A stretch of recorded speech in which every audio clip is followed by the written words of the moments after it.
Hey guys, my name is Jitesh Bhagat and as you all know that I have done my BTech from IIT Delhi.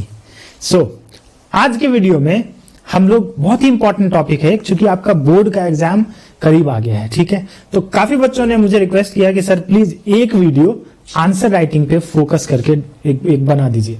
तो देखो सबसे important ये कि जो बच्चे JEE NEET की प्रिपरेशन करते हैं उनके साथ सबसे बड़ी समस्या ये होती है यार कि वो ऑब्जेक्टिव अप्रोच लेके जेई और नीट को टारगेट करके प्रिपेयर करते रहते हैं, उनको आंसर राइटिंग पे उतना फोकस वो नहीं करते हैं। जब एग्जाम पास आता है तब उनको आंसर राइटिंग एक इंपॉर्टेंट सेक्शन बन जाता है जिसपे उनको फोकस करने की जरूरत है, क्योंकि यार जेई के लिए तो आपको पता ही है बोर्ड में भी मार्क्स चाहिए, नीट के लिए भी, सबके लिए बोर्ड में तो मार्क्स चाहिए ही चाहिए, ठीक है। तो अब वो अगर आपके पास आंसर राइटिंग स्किल अच्छी है तो आप अगर कंटेंट आपके पास है और आप लिखना जानते हो तो आसानी से आप अच्छा नंबर उठा सकते हो, ठीक है।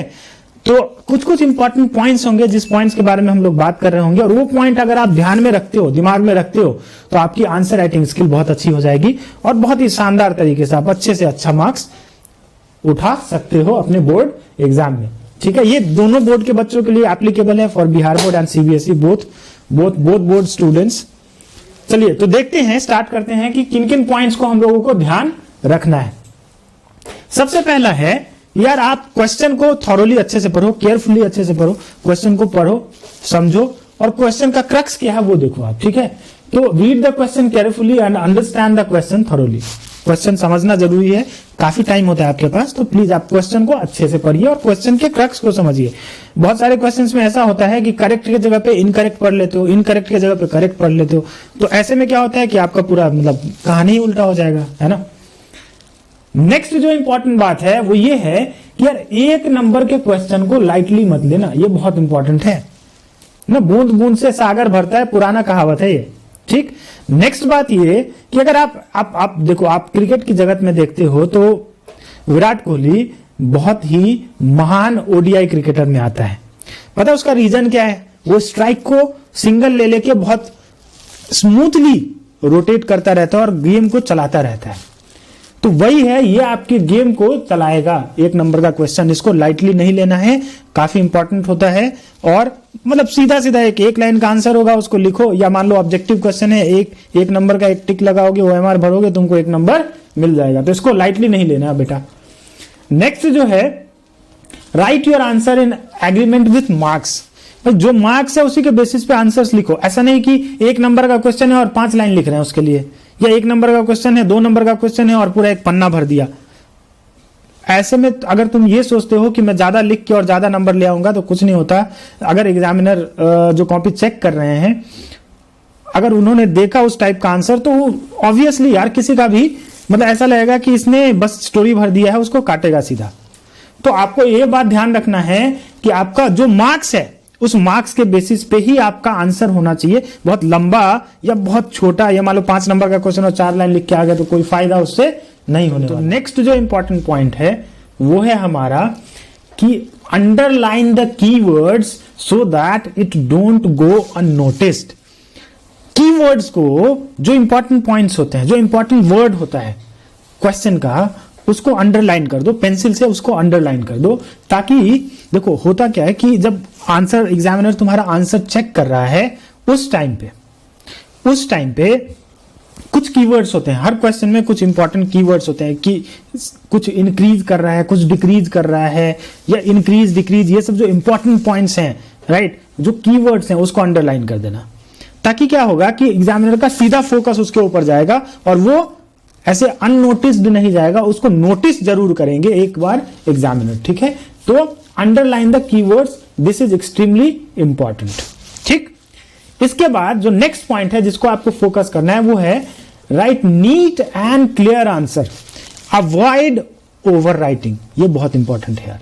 देखो होता क्या है, तुम क्या करते हो कि एक चीज को जैसे कुछ लिखा, कुछ अगर वो गलत लिख दिया तुमने, तो गलत लिख दिया तो कोई बहुत बड़ी बात नहीं है, टेंशन लेने की जरूरत नहीं है यार।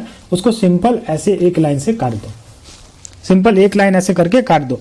वो काट कूट के एकदम घस घस के उसको एकदम पेंट मत कर दो, नहीं तो वो पूरा गंदा लगता है देखने में। मैं तुमको अभी बताऊंगा कि कैसे, अगर मान लो गलत होता है तो कैसे उसको काटना है। बस एक दो बार ऐसे ऐसे कर दो, सिंपल। वो घसना नहीं है ऐसे, घस के खराब कर दिया, वो दिखने में भद्दा लगता है। तुम्हारा नोटबुक है ना, वो आईने की तरह झलकना चाहिए, एकदम क्लियर झलकना चाहिए, ठीक। नेक्स्ट है डोंट फॉरगेट टू रिवाइज। आपने कर लिया पेपर, अब लास्ट में आपको रिवाइज करने की जरूरत है, ठीक। एक बार रिवाइज कर लो चीजों को, कुछ ना कुछ होता है, कुछ ना कुछ मिस हो गया रहता है, कुछ ना कुछ कैलकुलेशन मिस्टेक हो गए रहते हैं। एक बार आप रिवाइज कर लोगे तो आपका वो चीज अच्छा हो जाएगा। जो भी गलतियां होंगी उस गलतियों को आप आसानी से सुधार लोगे, ठीक है। ओके, चलो अब हम लोग देखते हैं कि आंसर राइटिंग करना कैसे है, ठीक। कुछ एग्जाम्पल्स के थ्रू मैं आपको समझाता हूं। मैंने कुछ लिखे हैं आंसर, वो आपको उसके थ्रू मैं बताता हूं कि यार कैसे तुम आंसर लिखोगे, ठीक है। एग्जाम्पल्स के थ्रू आपको मैं बताता हूं। आइए देखते हैं उसको। चलिए तो देखते हैं कि 1 मार्क के क्वेश्चन में कैसे आपको अप्रोच करना है। देखो 1 नंबर का अगर क्वेश्चन है तो आपको 1 से 2 लाइन लिखना है। पॉइंट वाइज लिखोगे तो 1 पॉइंट लिख दो, ठीक है। और एग्जाम्पल अगर आप दे सकते हो तो ठीक है। डेफिनेशन अगर पूछा है तो एक एग्जाम्पल दे देना। अगर मान लो एग्जाम्पल नहीं याद है तो कोई दिक्कत नहीं है।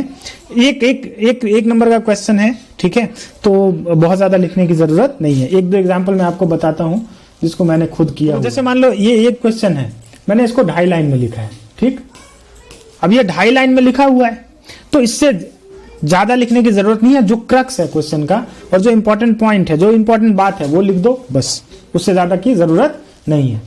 नेक्स्ट क्वेश्चन है, ये भी 1 ही नंबर का है, लेकिन इसमें क्या किया हुआ है, देखो बच्चे जनरली क्या गलती करते हैं कि क्वेश्चन को पहले लिखेंगे और उसके बाद बिकॉज करके आगे लिखेंगे। ये करने की बिल्कुल कोई जरूरत नहीं है। ये करने की बिल्कुल ही जरूरत नहीं है। ये गलत है आपका, ठीक है। ऐसे मत करो। जो काम की बातें हैं, ये बिकॉज की बात की जो बातें हैं, जो इंपॉर्टेंट पॉइंट है, मतलब जो बात पूछा जा रहा है, बस वही लिखना है। और उसके अंदर जो कीवर्ड है बेटा, कीवर्ड को आप हाईलाइट कर देना, अंडरलाइन कर देना पेंसिल से, ठीक है। तो आपका आंसर जो सामने वाला है वो आपको जो मेन बात है वो उसको दिख जाएगा। 2 नंबर वाले क्वेश्चन की अगर मैं बात करूं तो 2 नंबर वाले क्वेश्चंस में किन किन बातों का आपको ध्यान रखना है।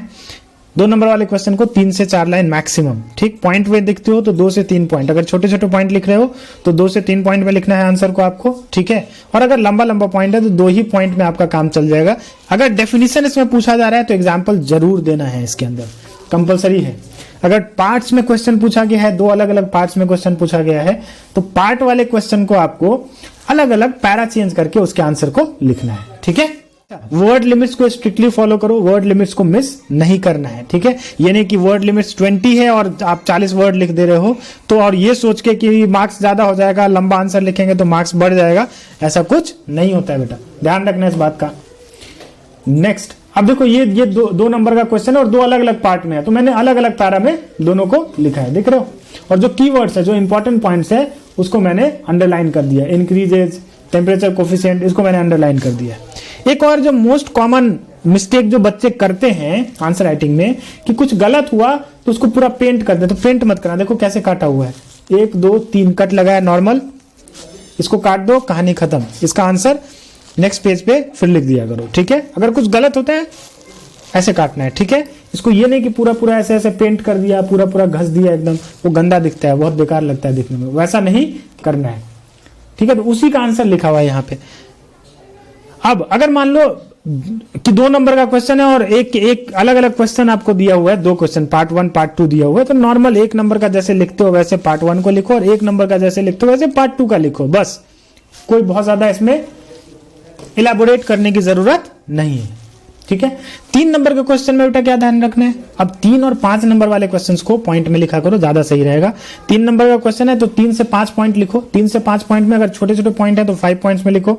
अगर मान लो पॉइंट सफिशिएंटली लार्ज हैं तो उसको आप 3 पॉइंट में भी लिख सकते हो। एग्जाम्पल्स अगर प्रोवाइड कर सकते हो तो बहुत बढ़िया बात है। मोस्टली जो आपको मान लो फिजिक्स, केमिस्ट्री, इनमें अगर इससे क्वेश्चन आपसे पूछे जाते हैं वो तो न्यूमेरिकल क्वेश्चन ही पूछे जाएंगे इसमें, ठीक है।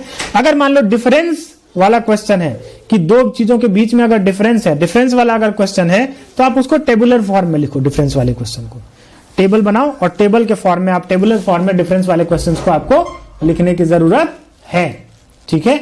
ऑर्गेनिक का अगर मान लो क्वेश्चन आ रहा है, मतलब केमिस्ट्री में अगर मैं बात करूं, ऑर्गेनिक का अगर क्वेश्चन आ रहा है तो अगर मान लो कोई सिंगल कन्वर्जन दे रहा है, सिंगल कन्वर्जन, एक सिंगल कन्वर्जन दे रहा है, तो उसमें क्या करोगे आप कि मैकेनिज्म दिखाओ। और अगर 3 अलग अलग पार्ट में कन्वर्जन वाला क्वेश्चन पूछे तो उसमें मैकेनिज्म की जरूरत नहीं है, अलग अलग 1 2 3 करके आप कर दोगे। जैसे मान लो ये सिंपल 3 पार्ट में क्वेश्चन पूछा हुआ है, तो नॉर्मल इसका आंसर मैंने लिख दिया है, जो इसकी बात है वो बात लिख दो और रिएक्शन लिख दो, बस। इसमें मैकेनिज्म देने की कोई नीड नहीं है। 5 नंबर के क्वेश्चन बेटा, 5 नंबर के क्वेश्चन में क्या करना है, 7 पॉइंट लिखो, पॉइंट वाइज लिखो, ठीक है।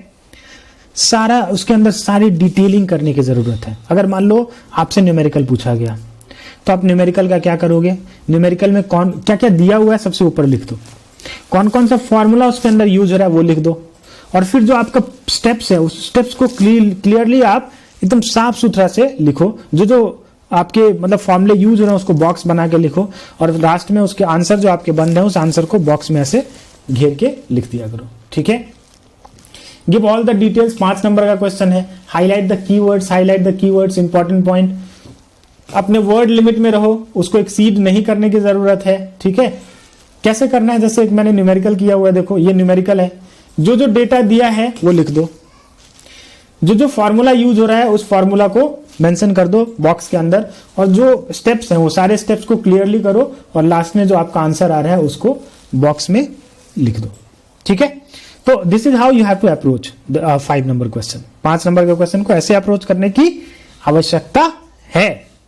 इतना अगर आप करते हो तो आई कैन गारंटी कि आपके काफी अच्छे मार्क्स आ सकते हैं, राइट। तो प्लीज फॉलो दीज स्टेप्स और बहुत अच्छा नंबर लेके आओगे आप, और डेफिनेटली आप 4 होगे। तो इन पॉइंट्स का आप ध्यान रखना, एंड आई होप कि आपके एग्जाम बहुत ही अच्छे होंगे।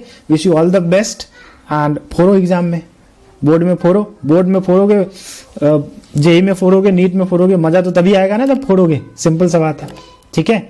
And don't forget to like the video and don't forget to subscribe the channel.